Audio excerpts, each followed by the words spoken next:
تلك الرسل فضلنا بعضهم على بعض منهم من كلم الله ورفع بعضهم درجات وآتينا عيسى ابن مريم البينات وأيدناه بروح القدس ولو شاء الله ما اقتتل الذين من بعدهم من بعد ما جاءتهم البينات ولكن اختلفوا فمنهم من آمن ومنهم من كفر ولو شاء الله ما اقتتلوا ولكن الله يفعل ما يريد يا أيها الذين آمنوا أنفقوا مما رزقناكم من قبل أن يأتي يوم لا بيع فيه ولا خلة ولا شفاعة والكافرون هم الظالمون الله لا إله إلا هو الحي القيوم لا تأخذه سنة ولا نوم له ما في السماوات وما في الأرض من ذا الذي يشفع عنده إلا بإذنه يعلم ما بين أيديهم وما خلفهم ولا يحيطون بشيء من علمه إلا بما شاء وسع كرسيه السماوات والأرض ولا يئوده حفظهما وهو العلي العظيم لا إكراه في الدين قد تبين الرشد من الغي فمن يكفر بالطاغوت ويؤمن بالله فقد استمسك بالعروة الوثقى لا انفصام لها والله سميع عليم الله ولي الذين آمنوا يخرجهم من الظلمات إلى النور والذين كفروا أولياؤهم الطاغوت يخرجونهم من النور إلى الظلمات أولئك أصحاب النار هم فيها خالدون ألم تر إلى الذي حاج إبراهيم في ربه أن آتاه الله الملك إذ قال إبراهيم ربي الذي يحيي ويميت قال أنا أحيي وأميت قال إبراهيم فإن الله يأتي بالشمس من المشرق فأت بها من المغرب فبهت الذي كفر والله لا يهدي القوم الظالمين أو كالذي مر على قرية وهي خاوية على عروشها قال أنى يحيي هذه الله بعد موتها فأماته الله 100 عام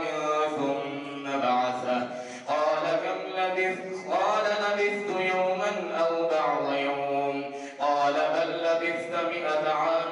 فانظر إلى طعامك وشرابك لم يتسنه وانظر إلى حمارك ولنجعلك آية للناس وانظر إلى العظام كيف ننشدها ثم نكسوها لحما فلما تبين له قال أعلم أن الله على كل شيء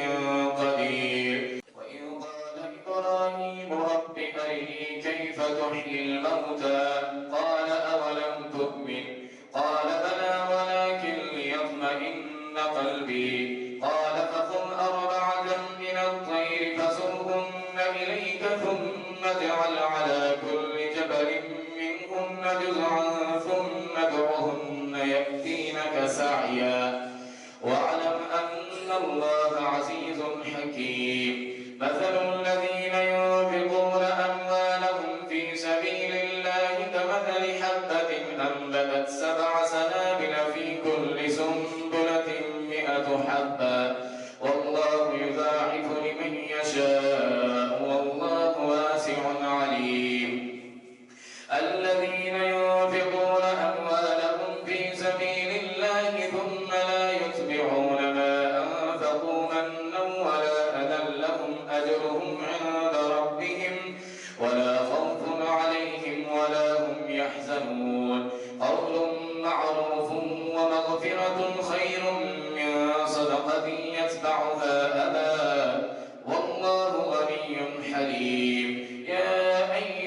الذين آمنوا لا تبطلوا صدقاتكم بالمن والأذى كالذي ينفق ماله رئاء الناس ولا يؤمن بالله واليوم الآخر فمثله كمثل صفوان عليه تراب فأصابه وابل فتركه صلدا لا يقدرون على شيء مما كسبوا والله لا يهدي القوم الكافرين ومثل الذين ينفقون أموالهم ابتغاء مرضات الله وتثبيتا من أنفسهم كمثل جنة بربوة أصابها وابل فآتت أكلها ضعفين فإن لم يصبها وابل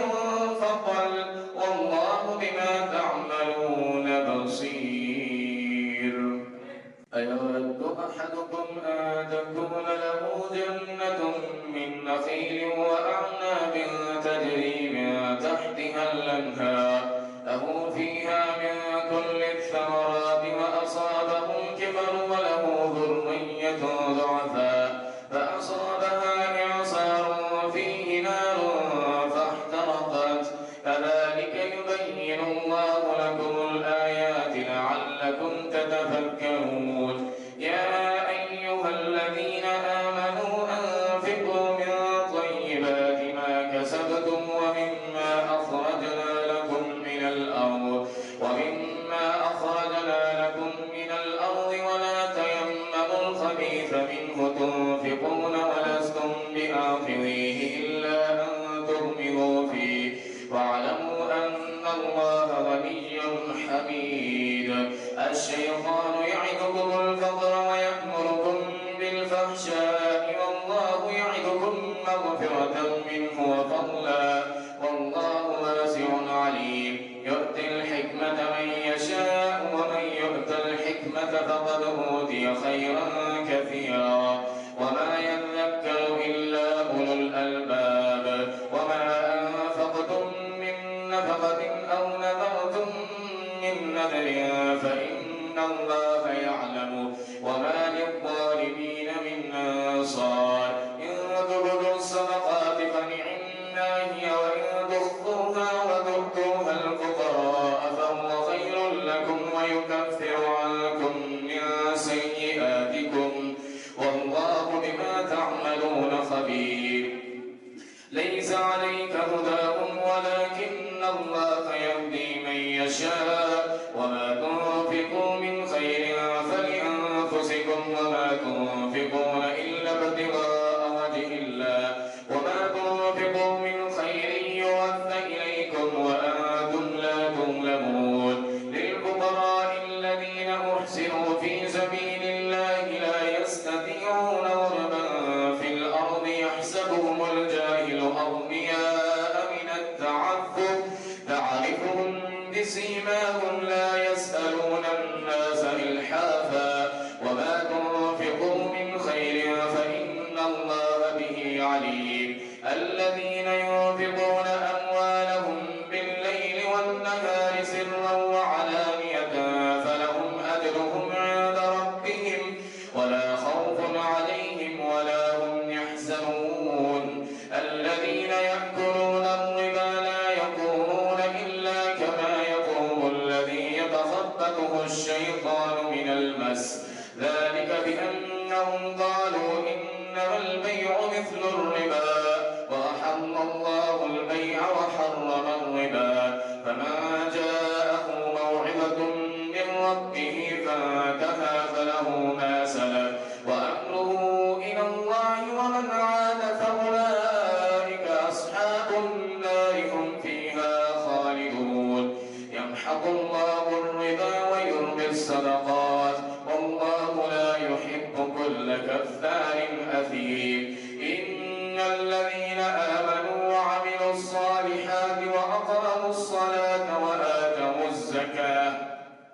لهم أجرهم عند ربهم ولا خوف عليهم ولا هم يحزنون يا أيها الذين آمنوا اتقوا الله وذروا ما بقي من الربا إن كنتم مؤمنين فإن لم تفعلوا فأذنوا بحرب من الله ورسوله وإن تبتم فلكم رؤوس أموالكم لا تظلمون ولا تظلمون وإن كان ذو عسرة فنظرة إلى ميسر وأن تصدقوا خير لكم إن كنتم تعلمون واتقوا يوما ترجعون فيه إلى الله ثم توفى كل نفس ما كسبت وهم لا يظلمون يا أيها الذين آمنوا إذا تداينتم بدين إلى أجل مسمى فاكتبوه وليكتب بينكم كاتب بالعدل ولا يأب كاتب أن يكتب كما علمه الله فليكتب وليملل الذي عليه الحق وليتق الله ربه ولا يبخس منه شيئا فإن كان الذي عليه الحق سفيها أو ضعيفا أو لا يستطيع أن يمل فليملل وليه بالعدل واستشهدوا شهيدين من رجالكم فإن لم يكونا رجلين فرجل وامرأتان ممن ترضون من الشهداء أن تضل إحداهما فتذكر إحداهما الأخرى ولا يأبى الشهداء إذا ما دعوا ولا تسأموا أن تكتبوه صغيرا أو كبيرا إلى أجله ذلكم أقسط عند الله وأقوم للشهادة وأدنى ألا ترتابوا إلا أن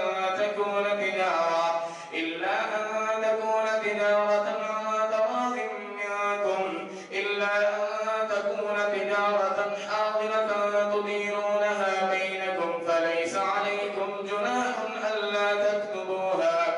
وأشهدوا إذا تبايعتم ولا يضار كاتب ولا شهيد وإن تفعلوا فإنه فسوق بكم واتقوا الله ويعلمكم الله والله بكل شيء عليم وإن كنتم على سفر ولم تجدوا كاتبا فرهان مقبوضة فإن أمن بعضكم بعضا فليؤدي الذي اؤتمن أمانته وليتق الله ربه ولا تكتموا الشهادة ومن يكتمها فإنه آثم قلبه والله بما تعملون عليم لله ما في السماوات وما في الأرض وإن تبدوا ما في أنفسكم أو تخفوه يحاسبكم به الله فيغفر لمن يشاء ويعذب من يشاء والله على كل شيء قدير آمن الرسول بما أنزل إليه من ربه والمؤمنون كل آمن بالله وملائكته وكتبه ورسله لا نفرق بين أحد من رسله وقالوا سمعنا وأطعنا غفرانك ربنا وإليك المصير لا يكلف الله نفسا إلا وسعها لها ما كسبت وعليها ما اكتسبت ربنا لا تؤاخذنا إن نسينا أو أخطأنا ربنا ولا تحمل علينا إصرا كما حملته على الذين من قبلنا